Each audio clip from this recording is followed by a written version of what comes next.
melalui acara Through the Bible. Kita akan menelusuri Alkitab dan kita akan mempelajari Alkitab dari Injil Matius sampai Kitab Wahyu.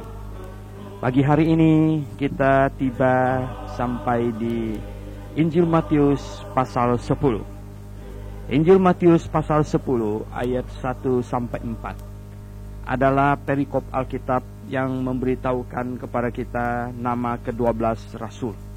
Yesus memanggil ke-12 muridnya dan memberi kuasa kepada mereka untuk mengusir roh-roh jahat dan untuk melenyapkan segala penyakit dan segala kelemahan.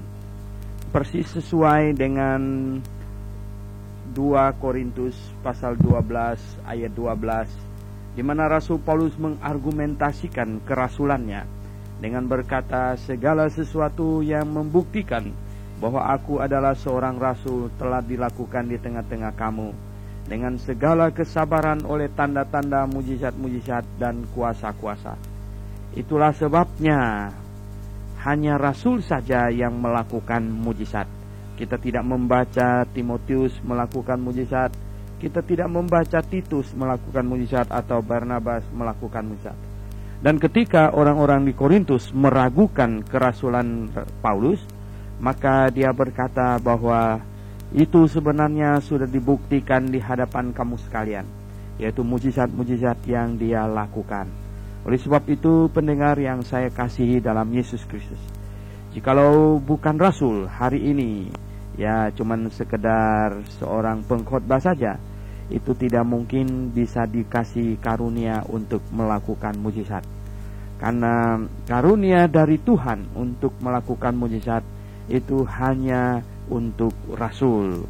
Dan dinubuatkan pada akhir zaman akan banyak muncul Mesias palsu dan memberikan kuasa kepada murid-muridnya yang palsu, tentu bukan yang dari Tuhan Yesus, untuk melakukan mujizat. Dan di sini didaftarlah itu nama ke-12 rasul. Inilah nama ke-12 rasul itu.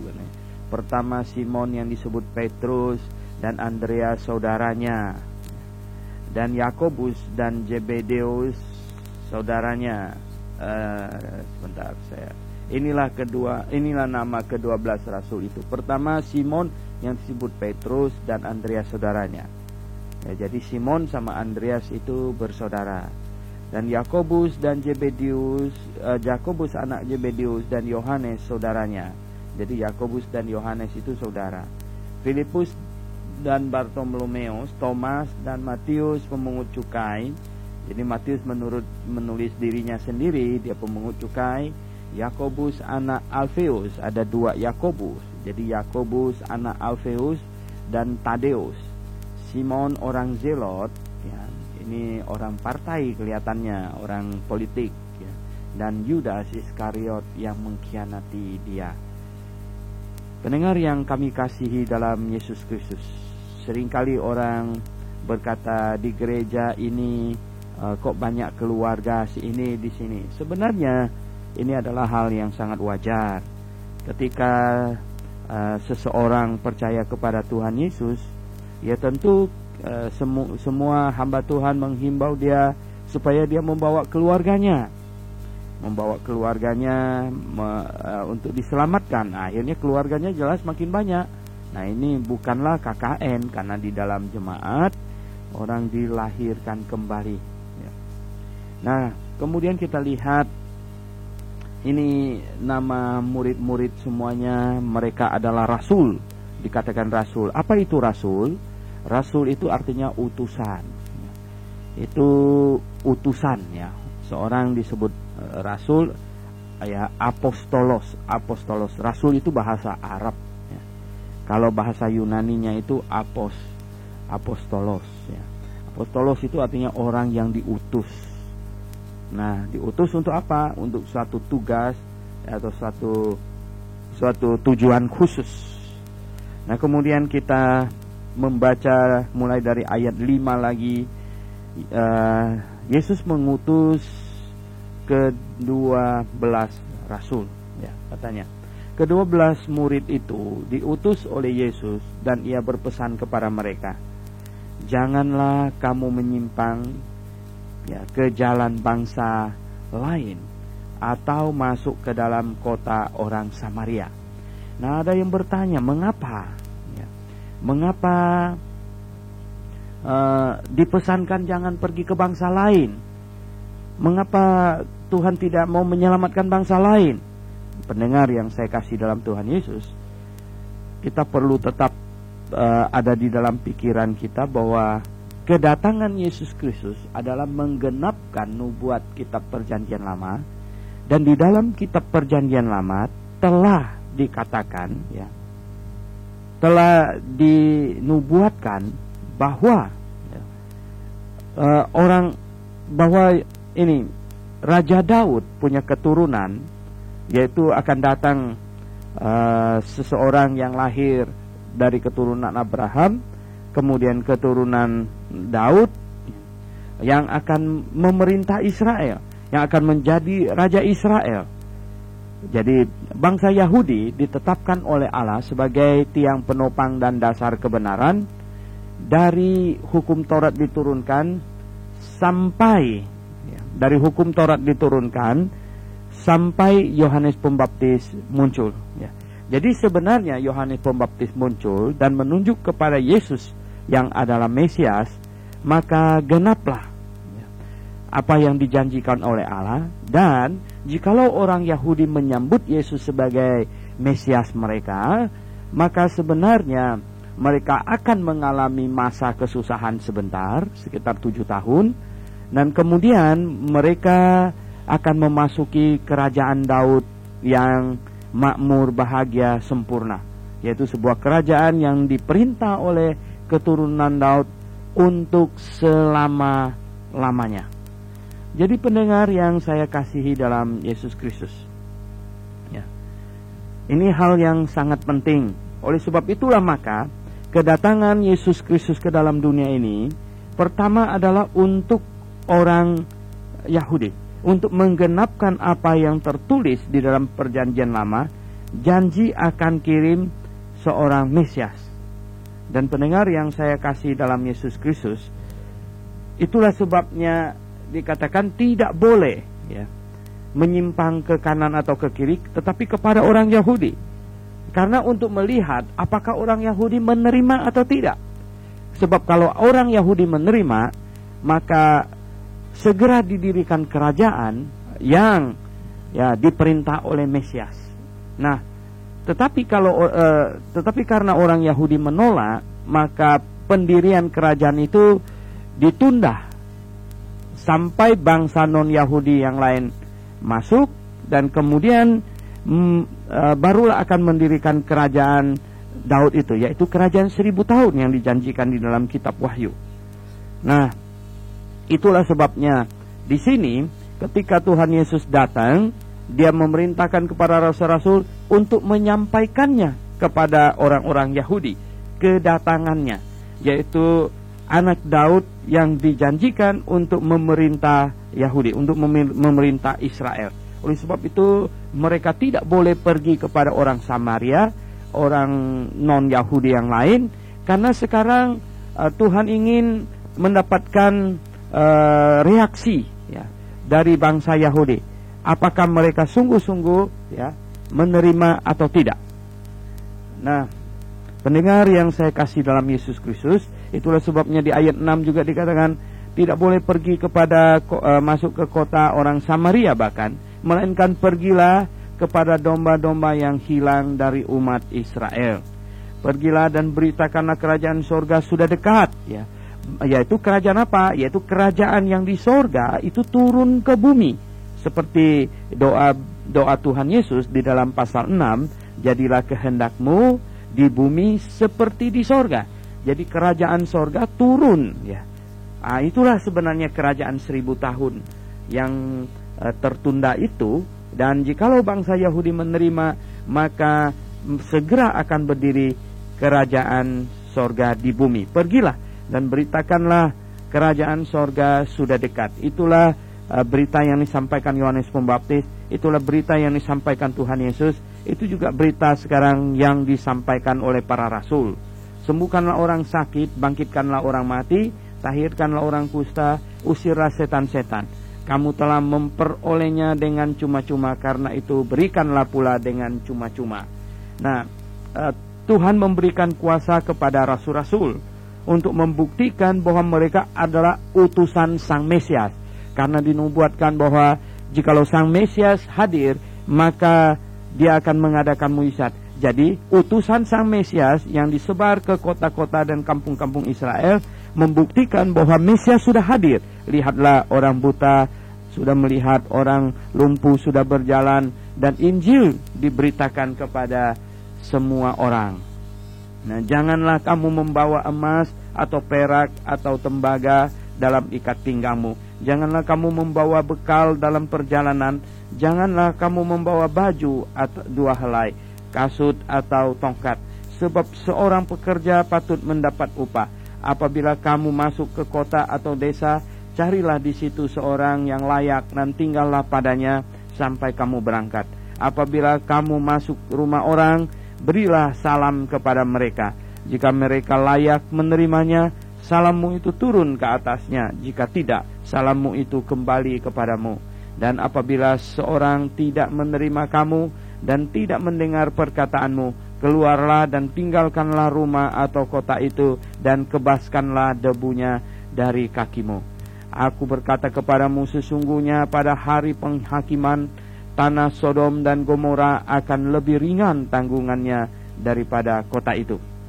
Nah, pendengar yang saya kasih dalam Yesus Kristus, karena banyak jangannya di dalam perikop ini, sehingga di dalam dunia teologi, perikop ini disebut go not commission. Jadi jangan pergi ke kota-kota orang Samaria. Jangan menyampaikannya kepada orang-orang non-Yahudi. Hanya pergi kepada domba-domba yang hilang dari Israel. Jadi banyak jangannya sehingga disebut go not commission, ya. Yang Amanat Agung di pasal 28 disebut Great Commission. Jadi ini go not, ya. Nah, pendengar yang saya kasih dalam Yesus Kristus, sesungguhnya demikian. Ya, Tuhan mau bangsa Yahudi mengetahui bahwa Mesias yang dijanjikan kepada mereka sekarang sudah tiba. Dan itulah sebabnya Tuhan mengutus rasul-rasul untuk memberitakan kerajaan sorga sudah dekat. Segera akan didirikan kerajaan sorga di bumi ini. Dan mereka disuruh pergi untuk membuktikan kehadiran Mesias dengan mengadakan mujizat-mujizat. Dan mereka tidak perlu membawa apa-apa. Jangan khawatir. Dan perlu diketahui bahwa memberitakan berita ini itu adalah suatu pekerjaan yang sangat agung dan mulia. Itulah sebabnya di sini dikatakan pekerja, ya, patut mendapat upah. Karena apa? Karena mereka ini pekerja. Jadi sesungguhnya ini para rasul ini adalah menteri penerangan, ya. Adalah pejabat-pejabat penerangan yang diutus untuk menyampaikan berita kepada seluruh rakyat bahwa raja mereka datang. Jadi bukankah mereka ini patut mendapatkan upah? Bukankah mereka ini patut digaji dengan cukup? Dan bukankah rakyat harus mengembalikan pajak? Bukankah rakyat harus memperhatikan pejabatnya supaya mereka cukup? Nah, itulah sebabnya maka orang-orang yang menanggapi positif berita dari sorgawi akan memberikan persembahan. Dan orang-orang yang melayani adalah orang yang bekerja. Dan bekerja memberitakan kabar baik, memberitakan kabar penyelamatan, memberitakan hal-hal yang sangat baik sekali untuk menyelamatkan jiwa mereka. Dan ini pekerja-pekerja yang bekerja keras untuk kerajaan sorga. Mereka patut mendapat upah. Oleh sebab itulah Tuhan akan memberkati orang yang memperhatikan mereka. Oleh sebab itulah Tuhan pasti akan membalas segala sesuatu yang telah dihabiskan oleh seseorang untuk membiayai mereka. Di sini Tuhan bilang, kalau kamu pergi ke kota itu, kamu cari di tempat itu orang yang paling layak untuk menerima, dan kemudian kamu tinggal di situ. Dan rumah itu akan diberkati oleh Tuhan. Oh, puji syukur kepada Allah. Rumah mana yang dipakai untuk kemuliaan namanya, rumah mana yang dipakai untuk tugas pelayanan, rumah mana yang dipakai, keluarga mana yang menyambut dan merelakan rumahnya menjadi base untuk menjadi pusat pemberitaan Injil, maka rumah itu akan diberkati oleh Tuhan. Dan katanya, tetapi jikalau dia tidak layak untuk menerima, maka salammu akan balik kepadamu. Dan kemudian jikalau kota itu tidak menerima kamu, kamu tinggalkan saja kota itu, kemudian kebaskan kakimu, kebaskan katanya. Kemudian di bagian lain sebenarnya ada dikatakan bahwa sebelum kamu meninggalkan, sebelum kamu selesai mengelilingi Israel, maka anak manusia sudah datang kembali, katanya di dalam Lukas dikatakan. Nah, sebenarnya ketika Tuhan Yesus memberikan perintah ini, dia sedang mengasumsikan bahwa orang Yahudi itu seharusnya menerima kehadirannya. Kemudian mereka menyambutnya dengan sukacita, dan mungkin mereka akan mengalami penganiayaan yang dinubuatkan di dalam kitab Daniel, yaitu 7 tahun oleh pemerintah Roma. Dan bangsa Yahudi akan sangat menderita. Mungkin Roma akan kirim pasukan untuk menghancurkan mereka, dan 7 tahun mereka akan menderita. Namun sesudah itu akan memasuki satu kerajaan yang penuh dengan kemuliaan. Dikatakan, tetapi jikalau orang tidak menerima kamu, kebaskan debu kaki kamu. Dan katanya sesungguhnya pada waktu penghukuman nanti, penghakiman tanah kota Sodom dan Gomora jauh lebih ringan tanggungannya daripada kota itu. Karena apa?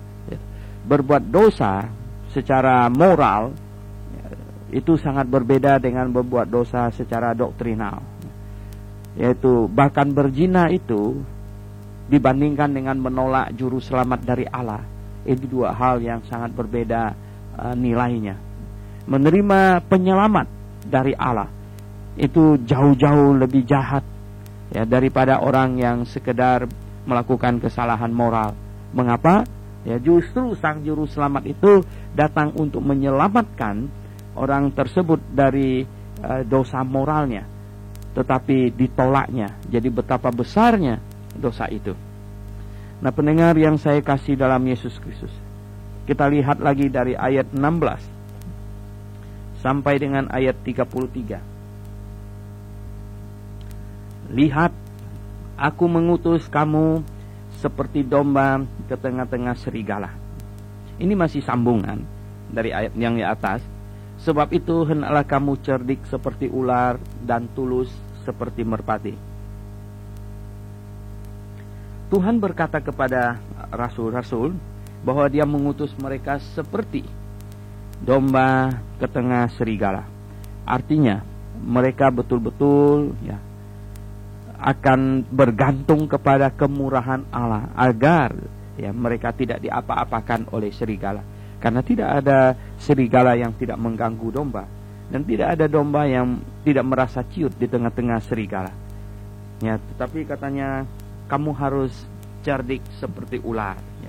Bukan licik seperti ular, tetapi cerdik seperti ular, dan tulus seperti merpati. Dalam bahasa Inggris ini diterjemahkan dengan harmless, jadi tidak membahayakan, tidak ada bisa gitu, seperti merpati. Cerdik seperti ular, tetapi tidak membahayakan seperti merpati. Jadi orang Kristen memang harus bertindak cerdik. Sekarang juga murid Tuhan harus selalu bertindak cerdik. Tetapi kita tidak memakai cara-cara yang kekerasan. Dan kita tidak menganut filosofi tujuan menghalalkan cara.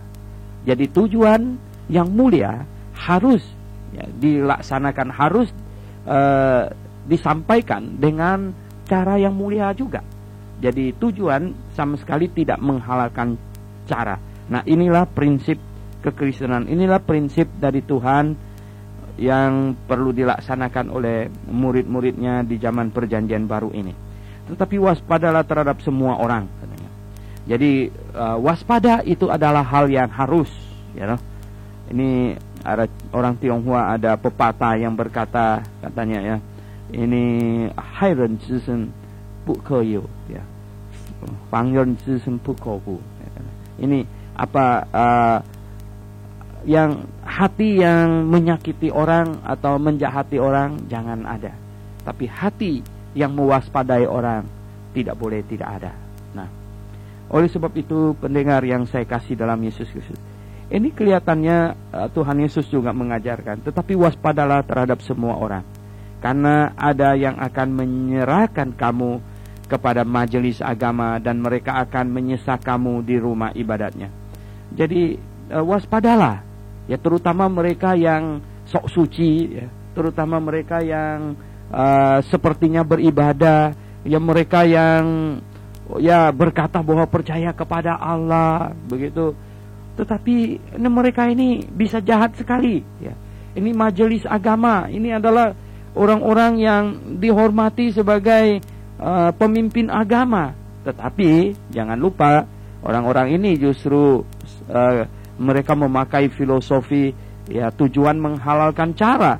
Mereka tidak segan-segan melakukan tindakan kekerasan, bahkan membunuh orang yang tidak bersalah demi tujuan agama mereka. Ini Yesus sudah menyatakannya di sini terlebih dahulu. Dan karena aku, kamu akan digiring ke muka penguasa-penguasa dan raja-raja sebagai suatu kesaksian bagi mereka dan bagi orang-orang yang tidak mengenal Allah.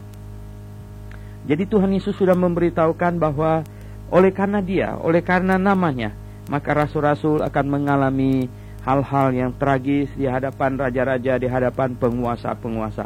Apabila mereka menyerahkan kamu, janganlah kamu khawatir akan bagaimana dan akan apa yang harus kamu katakan, karena semuanya itu akan dikaruniakan kepadamu pada saat itu juga. Karena bukan kamu yang berkata-kata, melainkan Roh Bapamu, Dia yang akan berkata-kata di dalam kamu. Nah, pendengar sekalian, jikalau rasul-rasul ditangkap katanya, ya, atau disesat, ya, atau dibawa ke pengadilan, mereka tidak perlu repot-repot mempersiapkan bagaimana harus menjawab dan lain sebagainya. Karena katanya di sini Roh Kudus, ya, Roh Bapamu, itulah yang akan memberikan mereka ide bagaimana mereka harus berbicara, apa yang harus mereka katakan. Nah, tetapi ayat ini disalah tafsirkan dan disalah pergunakan oleh sebagian hamba Tuhan, terutama mereka yang malas belajar, yang malas mempersiapkan diri. Lalu mereka berkata, nggak perlu persiapan, bahkan nggak perlu sekolah, katanya nggak perlu repot-repot, ya, karena kalau kita mau menyampaikan firman Tuhan, Tuhan akan menaruh itu di mulut kita dan kita tinggal sampaikan. Ayat ini tidak berkata demikian, ya. Tetapi di dalam 2 Timotius itu jelas sekali malah dikatakan begitu.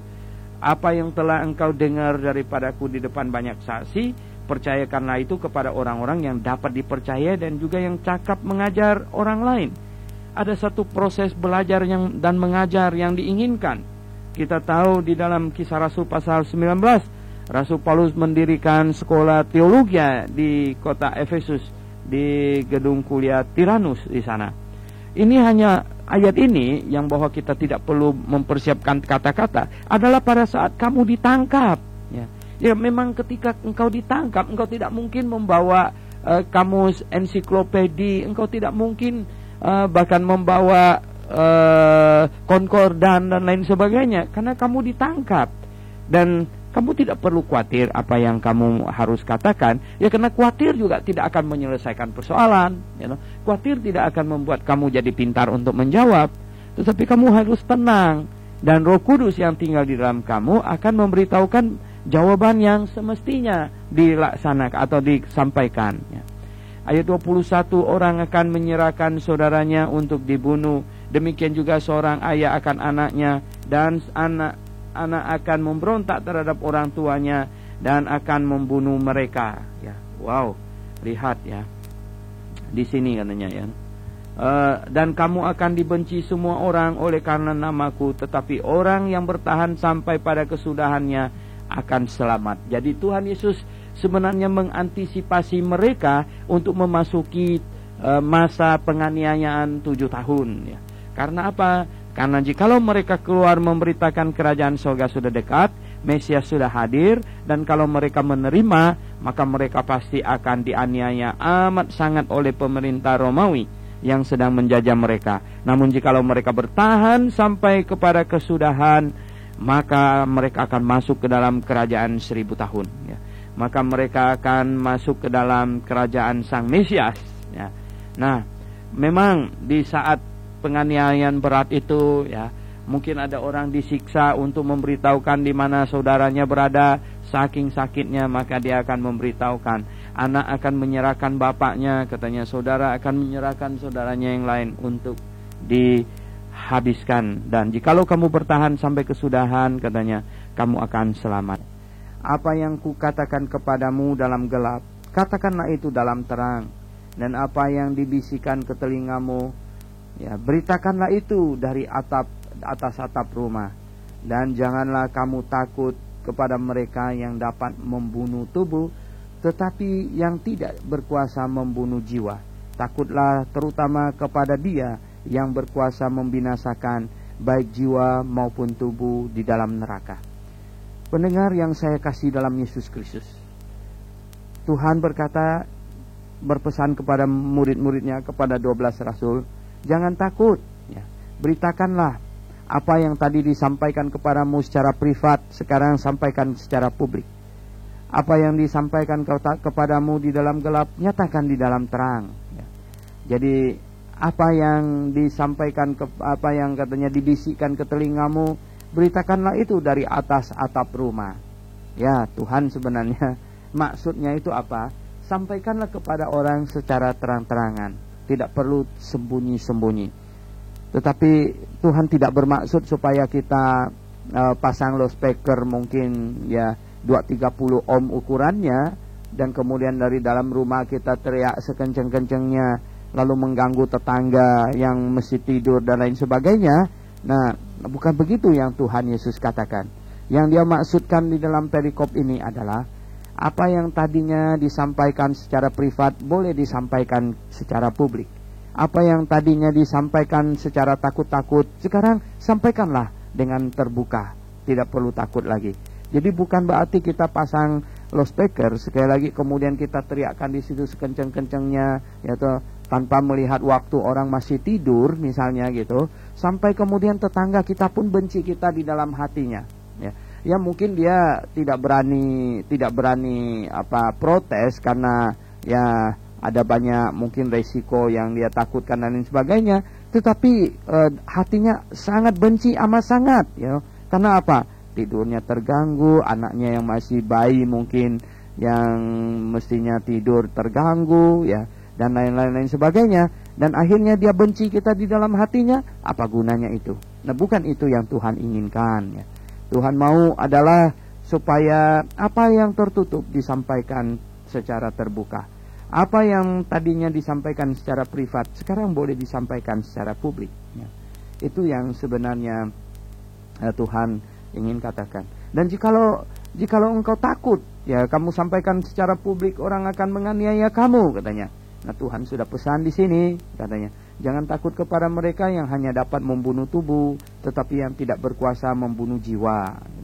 Jadi jangan takut kepada mereka, ya, karena membunuh tubuh ini ya sejago-jagonya mereka, ya sehebat-hebatnya mereka, ya paling mereka hanya dapat mematikan tubuh kita. Dan kalau tubuh kita mati, justru kita akan masuk surga. Ya. Tidak ada di dalam akal budi manusia di mana orang yang membunuh orang lain bisa masuk surga. Ya. Nah, kalau yang dibunuh masuk surga itu masuk akal, tapi yang membunuh masuk surga itu tidak masuk akal. Gitu. Bukankah burung pipit dijual dua ekor seduit, katanya. Namun seekor pun daripadanya tidak akan jatuh ke bumi di luar kehendak Bapamu. Dan kamu, rambut kepalamu pun terhitung semuanya. Sebab itu janganlah kamu takut, karena kamu lebih berharga daripada banyak burung pipit. Nah, Tuhan mau supaya murid-muridnya tentram. Dan dia berkata, Allah yang maha kuasa, yang maha tahu. Ya, burung pipit yang dijual ya seekornya cuman seduit, sangat murah. Itu pun kata Tuhan ya, satu ekor pun tidak akan gugur, satu ekor pun tidak akan tertangkap ke tangan orang kalau Bapa tidak mengizinkan itu terjadi. Nah, namun katanya, kamu ya, jauh lebih berharga daripada burung pipit ya. Tidak ada bagian dari kamu yang Bapa tidak tahu. Tuhan ingin katakan demikian ya. Artinya jangan berpikir bahwa kamu kena tangkap sekarang sedang diikat, Bapa di sorga tidak tahu ya. Itu maksudnya ya. Jangan berpikir bahwa engkau sudah dilupakan gitu ya. Bahwa engkau sekarang mendekam di penjara, di tempat di mana yang sangat menyedihkan ya. Mungkin Anda telah ditaruh di dalam kurungan di bawah tanah. Jangan berpikir bahwa Bapamu di sorga tidak tahu. Mengapa? Karena Dia Allah yang maha tahu katanya. Rambut kepalamu pun terhitung semuanya ya. Jadi Tuhan Yesus ingin menyampaikan tentang kemahatauan Allah, sehingga anak-anak Allah, murid-murid Yesus Kristus, tidak perlu khawatir sedikit pun, tidak perlu merasa terabaikan. Dan ketahuilah bahwa kita perlu melakukan kehendak Tuhan. Dan barang siapa yang dianiaya oleh sebab nama Tuhan, maka penganiayaan itu harus dilihat sebagai sebuah anugerah. Mengapa? Karena setiap luka yang diderita, gantinya adalah mahkota, gantinya adalah hadiah nanti di dalam kerajaan sorga. Jadi betapa kalau kita dianiaya itu adalah satu anugerah Tuhan. Itu adalah satu kesempatan yang Tuhan berikan kepada kita untuk memperoleh hadiah, bukan? Ya. Dan sangat tidak masuk akal kalau orang yang menganiaya justru mendapat hadiah, dan yang dianiaya tidak mendapat hadiah. Nah, sangat tidak masuk akal. Yang masuk akal adalah yang menderita, yang dianiaya, itulah yang mendapat hadiah. Oleh sebab itu, pendengar yang kami kasih dalam Yesus Kristus, Tuhan mengingatkan senantiasa bahwa kita tidak boleh memakai kekerasan. Tidak dibenarkan untuk mencapai tujuan dengan cara-cara yang tidak benar. Ya, tujuan yang mulia tidak menghalalkan cara apapun juga boleh dilaksanakan. Tujuan yang mulia harus ya, dilaksanakan dengan cara yang mulia. Setiap orang, ayat 32 dikatakan, setiap orang yang mengakui aku di depan manusia, aku juga akan mengakuinya di depan Bapa-Ku yang di sorga. Tetapi barang siapa menyangkal aku di depan manusia, aku juga akan menyangkalnya di depan Bapa-Ku yang di sorga. Pendengar yang saya kasih dalam Yesus Kristus, ini rule yang Tuhan berikan. Ini satu aturan ya. Nah, kalau kita menyambut Dia, Dia akan menyambut kita di hadapan Bapa. Kalau kita menyangkal Dia, maka Dia akan menyangkal kita di hadapan Bapa. Ini adalah sebuah rule yang Tuhan berikan ya. Mana mungkin ada orang kalau dia telah menyangkal Tuhan, maka Tuhan akan menerimanya. Dan ada yang berkata bahwa ya, sekalipun seseorang sudah menyangkal Tuhan, tapi Tuhan tetap akan menerimanya, karena Tuhan tidak dapat menyangkal dirinya. Dia kutip lagi di dalam itu 2 Timotius. Oh, tidak demikian. Tuhan tidak dapat menyangkal dirinya. Itu artinya sifatnya tidak berubah. Dia adalah Allah yang setia. Dia tidak pernah berubah menjadi Allah yang tidak setia. Tetapi Dia setia kepada apa? Dia setia kepada janjinya. Yang paling utama adalah Dia setia kepada perkataannya. Dia setia kepada janjinya. Janjinya adalah orang yang menyangkalnya akan disangkalnya. Janjinya adalah orang yang menerimanya akan diterimanya. Nah, itu janjinya. Jadi jangan sampai ada yang berpikir bahwa kalau dia menyangkal Tuhan, ya Tuhan tetap akan menerimanya, karena Tuhan tidak dapat menyangkal dirinya. Oh, ayat itu tidak berlaku demikian ya. Ayat itu mau mengatakan bahwa jikalau kita menyangkal Tuhan, ya, Tuhan akan menyangkal kita. Di dalam 2 Timotius pasal yang ke 2 Timotius pasal 2 ayat yang ke-11 berbunyi, benarlah perkataan ini, Jika kita mati dengan Dia, kita pun akan hidup dengan Dia. Jika kita bertekun, kita pun akan ikut memerintah dengan Dia. Jika kita menyangkal Dia, Dia pun akan menyangkal kita. Jika kita tidak setia, Dia tetap setia, karena Dia tidak dapat menyangkal dirinya. Bisakah seseorang menyangkal Tuhan yang sudah percaya kepadanya? Oh, tentu bisa, ya. Rasul Paulus bilang kita di sini. Nah, karena apa? Karena begini, sebelum Adam dan Hawa jatuh ke dalam dosa, mereka diciptakan sebagai manusia yang berpikiran bebas dan memiliki kehendak bebas, dan mereka memiliki kemampuan untuk memilih, mereka memiliki kemampuan untuk menolak dan menerima. Sesudah mereka jatuh ke dalam dosa, dan seluruh anak cucunya tetap masih memiliki pikiran yang bebas, memiliki hati yang bebas, bisa memilih dan menolak, dan bisa memiliki kemampuan untuk percaya dan untuk menolak. Mereka masih tetap, kita semua anak cucu Adam masih tetap memiliki akal budi untuk bisa menyambut atau menolak. Dan sesudah kita menyambut Tuhan Yesus, sesudah kita menjadi muridnya, apakah kita kehilangan kebebasan berpikir? Apakah kita kehilangan kebebasan untuk memilih, untuk bertindak, untuk menyangkal atau menolak? Tidak. Kita tetap memiliki kebebasan.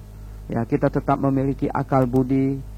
Kita tetap masih bisa menyangkal dan masih bisa menerima. Nah, kemudian kalau begitu orang bertanya, nah kalau gitu kita masuk surga masih memiliki itu enggak? Ya, masih juga. Ya. Nah, kalau begitu di surga kita akan menyangkal Tuhan enggak? Oh, tidak ada orang yang sebodoh itu. Ya, tidak ada. Ya, karena terlebih lagi kita pernah mengalami hidup di dunia ini, kita pernah mengalami kesusahan. Di surga kita tidak perlu menyangkal Tuhan. Di dalam tubuh kesempurnaan kita, tubuh kebangkitan, dan di dalam kesempurnaan surgawi, tidak ada orang yang sebodoh itu lagi. Nah, kita sekarang sebagai keturunan Adam dan Hawa. Adam dan Hawa pun setelah mereka jatuh ke dalam dosa, mereka sudah sangat menyesal.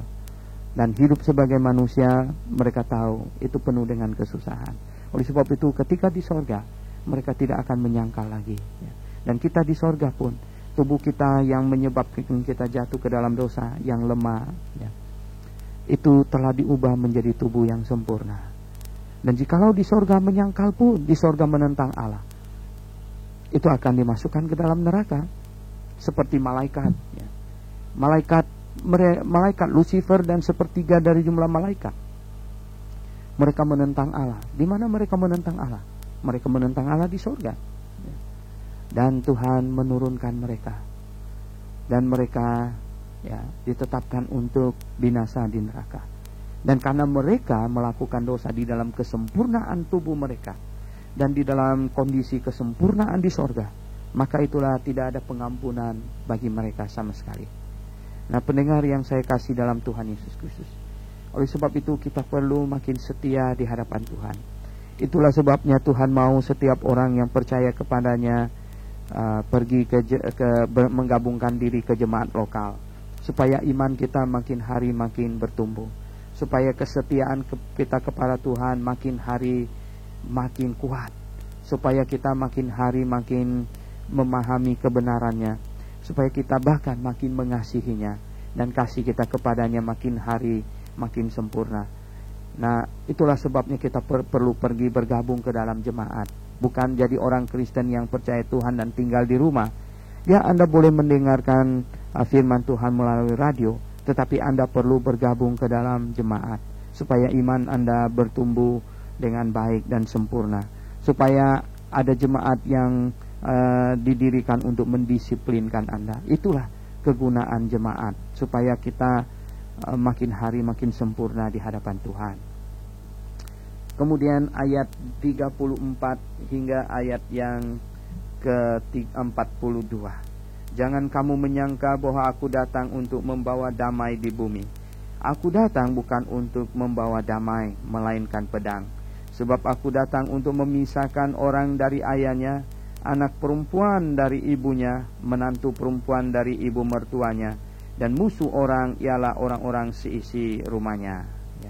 Barang siapa mengasihi bapa atau ibunya lebih daripadaku, ia tidak layak bagiku. Dan barang siapa mengasihi anaknya laki-laki atau perempuan lebih daripadaku, ia tidak layak bagiku. Barang siapa tidak memikul salibnya dan mengikut aku, ia tidak layak bagiku. Barang siapa mempertahankan nyawanya, ia akan kehilangan nyawanya. Dan barang siapa kehilangan nyawanya karena aku, ia akan memperolehnya. Nah, Tuhan katakan Dia tidak datang membawa damai tetap di atas bumi, melainkan membawa pedang. Ya, dalam pengertian tertentu, ya, another sense, ya, di dalam pengertian tertentu memang begitu. Karena apa? Tuhan datang memberitakan kebenaran. Ya, malaikat bahkan pada saat Natal bernyanyi, ya, damai di bumi, damai di bumi. Mengapa tidak damai di bumi? Mengapa membawa pedang ke bumi ini? Adalah karena tidak semua orang menyambutnya, ya. Sekalipun Dia datang membawakan berita damai, sehingga Dia membawa misi perdamaian Allah kepada manusia, tetapi oleh sebagian orang ia ditolak, ia tidak diterima. Nah, karena mungkin terjadi di dalam keluarga, sebagian terima, sebagian tidak, maka akan terjadilah pertentangan di rumah itu. Nah, rumah itu akan jadi ramai, rumah itu akan jadi runyam. Nah, Tuhan memang tidak memperbolehkan yang menerimanya itu untuk melakukan kekerasan, tetapi biasanya yang menolaknya itu akan memakai kekerasan. Oleh sebab itulah maka ya akan terjadi pertentangan yang bahkan sangat besar sekali, ya, di mana sepertinya sejak berita Injil datang ke keluarga itu jadi berantakan. Mengapa? Karena sebagian anggota keluarga menerima dan sebagian anggota keluarga tidak, ya. Nah, jikalau yang tidak itu, ya, tenang-tenang saja, nah, itu tidak akan terjadi hal-hal yang atau tidak akan tercipta suasana yang tidak damai, ya. Tetapi pada umumnya yang tidak menerima itu adalah orang-orang yang, ya, dipihaki oleh iblis, dan iblis sungguh mencengkeram mereka sehingga mereka tidak mau menerima misi damai dari Allah, dan mereka tidak segan-segan melaksanakan hal-hal yang dahsyat. Mereka tidak segan-segan memakai kekerasan. Nah, inilah yang menyebabkan Tuhan Yesus berkata seolah-olah kedatangannya memberitakan kebenaran, kedatangannya memberitakan kabar damai, itu malah seperti, ya, membawa pedang ke dalam keluarga itu, ke dalam posisi atau lokasi itu. Tetapi jikalau semua orang menerima Yesus sebagai juru selamat mereka, menerima pengajarannya, maka pasti akan damai, bahkan di bumi seperti di sorga, ya, keadaannya. Nah, oleh sebab itu, saudara yang saya kasih dalam Tuhan Yesus Kristus, kita lihat katanya akan ada pertentangan antara orang dengan ayahnya, perempuan dengan ibunya, menantu perempuan dari ibu mertuanya, dan musuh orang ialah orang-orang seisi rumahnya. Ya, terutama Tuhan Yesus mengantisipasi di sini adalah jikalau bangsa Yahudi menerimanya sebagai Mesias mereka akan masuk ke dalam masa penganiayaan 7 tahun. Dan pada masa penganiayaan 7 tahun ini, ya, sebagian akan menerimanya sebagai Mesias, sebagiannya tidak, dan keluarga itu akan terjadi pertentangan yang sangat besar. Sehingga katanya, nah, disitulah jikalau terjadi pertentangan, disitulah apakah seseorang itu sungguh memilih kebenaran atau hal yang lain. Bahkan di sini dikatakan, ya, jikalau kita mengasihi Tuhan Yesus atau kebenaran, ya, tidak lebih dari mengasihi saudara kita, orang tua kita, dan kita sebenarnya tidak layak, ya. Karena barang siapa yang mempertahankan nyawanya akan kehilangan nyawa, dan barang siapa yang kehilangan nyawanya karena aku, karena juru selamat, ya. Jadi karena keselamatan jiwanya, maka dia akan memperoleh jiwanya itu, ya, dan dia akan diselamatkan. Dan kemudian ayat 40, barang siapa menyambut kamu, ia menyambut aku, dan barang siapa menyambut aku, ia menyambut dia yang mengutus aku. Jadi murid-murid Tuhan Yesus adalah mewakili Tuhan Yesus, dan berarti Tuhan Yesus mewakili Allah Bapa yang datang ke dalam dunia ini untuk mengulurkan anugerahnya. Barang siapa yang menyambut seorang nabi sebagai nabi, ia akan menerima upah nabi. Nah, yang menyambut murid, dia akan mendapat upah sama dengan murid itu. Dan barang siapa menyambut nabi, dia akan mendapat upah seorang nabi itu. Menyambut orang benar, dia akan mendapat upah seorang benar. Ia akan menerima upah orang benar. Dan barang siapa memberi air sejuk secangkir saja pun kepada salah seorang yang kecil ini, karena ia muridku, aku berkata kepadamu, sesungguhnya ia tidak akan kehilangan upahnya daripadanya. Jadi satu cangkir air putih pun yang diberikan orang kepada murid Tuhan Yesus, maka orang itu akan diingat apa yang diperbuatnya. Jadi pendengar yang saya kasih dalam Yesus Kristus, janganlah segan-segan melakukan kebaikan. Janganlah segan-segan terlibat di dalam penginjilan, karena Tuhan mau kita melakukan itu dengan baik. Dan katanya di pasal 11 ayat 1, ini tanggung, sebenarnya ini ikut yang di atas. Setelah Yesus selesai berpesan kepada ke-12 muridnya, pergilah ia dari sana untuk mengajar dan memberitakan Injil di dalam kota-kota mereka. Jadi terjadi perpisahan. Yesus akhirnya berjalan sendiri dan murid-muridnya pergi masuk ke kampung-kampung, ya, mengunjungi kota-kota. Jadi pendengar yang saya kasih dalam Yesus Kristus, Tuhan mengutus ke-12 muridnya. Di pasal 10 ini yang jangan sampai lupa adalah di dalam kitab perjanjian lama, Allah berjanji kepada Adam dan Hawa akan kirim juru selamat. Allah berjanji kepada Abraham untuk mengirim seorang yang akan memberkati seluruh muka bumi. Tetapi kemudian Tuhan berjanji kepada Daud bahwa salah satu keturunannya akan menjadi raja dan akan memerintah satu kerajaan yang penuh damai di muka bumi ini. Nah, janji ini dipegang oleh orang Yahudi karena mereka tahu bahwa satu hari anak Daud akan datang dan dia akan melepaskan mereka dari penjajahan Romawi, akan melepaskan mereka dari kesengsaraan jasmani dan duniawi. Akan ada satu kerajaan yang makmur, yang indah dan yang mulia, dan seluruh muka bumi akan mendapat berkat dari kerajaan itu. Nah, ini yang ada di dalam pikiran mereka. Dan kemudian Yesus datang menggenapi janji itu. Dan jikalau bangsa Yahudi menerimanya, maka kerajaan yang penuh damai itu akan segera berdiri. Jadi dia suruh dia suruh murid-muridnya untuk pergi memberitakan, sekarang Mesias sudah hadir. Dan jikalau mereka menyambut Mesias, maka mereka akan memasuki kerajaan yang dijanjikan itu. Jikalau tidak, maka mereka maka kerajaan itu tidak akan datang. Dan ternyata memang mereka tolak, sehingga kerajaan itu tidak datang segera dan ditunda. Sekarang ditunda. Dan sekarang perhatian Allah dialihkan kepada bangsa non-Yahudi. Dan bangsa Yahudi sekarang tidak dipakai lagi sebagai tiang penopang dan dasar kebenaran. Sekarang Allah memakai jemaat lokal sebagai tiang penopang dan dasar kebenaran, untuk memberitakan kabar kesukaan bagi seluruh dunia, bagi orang-orang non-Yahudi. Sampai hari pengangkatan nanti, barulah kita akan terangkat. Kemudian baru lagi Allah mengalihkan perhatiannya kepada bangsa Yahudi. Pendengar sekalian, mari kita berdoa. Bapa di sorga, inilah firman-Mu yang sudah kami sampaikan melalui gelombang radio. Mohon Bapa di sorga berkati. Demi kemuliaan nama-Mu, biar setiap pendengar makin faham, dan kiranya ini hanya sekedar akan menjadi perangsang untuk mereka mengejar kebenaran, supaya mereka mau mencari dan mencari lagi.